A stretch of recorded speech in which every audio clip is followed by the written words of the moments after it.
Steel stocks का दिन बनता हुआ दिखाई दे रहा है। स्टील शेयरों में है तूफानी तेजी। दरअसल चालू वित्त वर्ष के पहले 2 महीनों में स्टील इंपोर्ट में भारी गिरावट आई है। अब इसका क्या कोरिलेशन है, जरा समझते हैं। अंश, जरा बताइए, ये स्टील इंपोर्ट गिरे हैं और स्टील स्टॉक्स में स्ट्रेंथ आई, थोड़ा एक्सप्लेन करें इसे।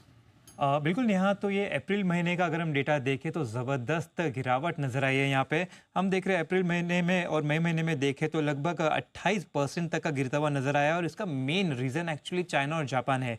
यहाँ से जो शिपमेंट है वो कम होते हुए नज़र आए हैं।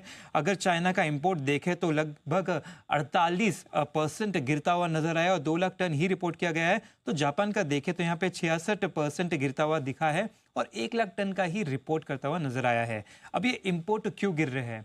इसका मुख्य कारण दरअसल सेफगार्ड ड्यूटी है जो कि अप्रैल से लागू हो चुकी है, जो कि 12% का है। अब इसके चलते चाइना जापान जो लगभग 75% हिस्सेदारी है जिससे हम इंपोर्ट करते हैं, उनके लिए ये जो हायर ड्यूटी है वो काफ़ी महंगी हो चुकी है, जिस वजह से उन्हें प्रॉफिटेबल नहीं नजर आ रही है ट्रेड करना। इस वजह से वहाँ पे से इंपोर्ट आता हुआ कम होता हुआ यहाँ पे नजर आया है। अब इसका जो असर है वो डोमेस्टिक स्टील कंपनीज पे पड़ता हुआ नजर आ सकता है, क्योंकि इंपोर्ट कम होने से डोमेस्टिक प्लेयर्स की जो प्राइसिंग पावर है वो बढ़ चुकी है।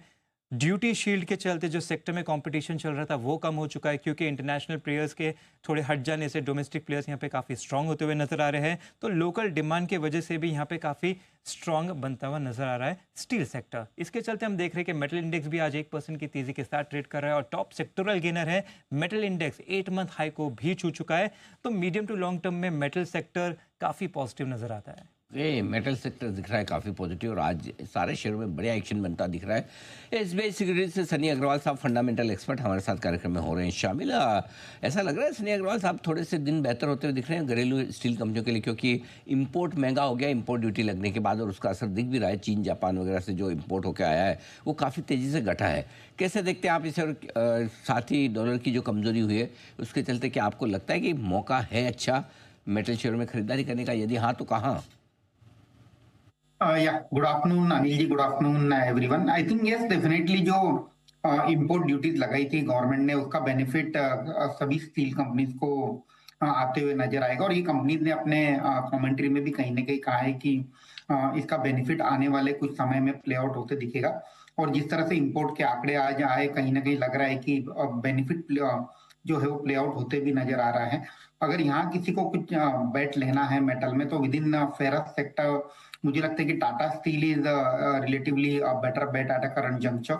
जेएसपीएल को भी ध्यान में रखा जा सकता है। आई थिंक अगर मैं टाटा स्टील की बात करूं तो फंडामेंटली मुझे लगता है कि फेयर वैल्यू 180-185 की रहेगी और जेएसपीएल की अगर हम बात करें तो क्लोज टू 1200 की फेयर वैल्यू रहेगी।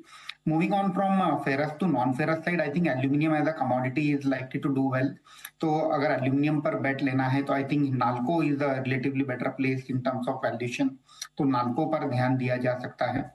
ये दो बेट रहेगी Anil ji from metal space.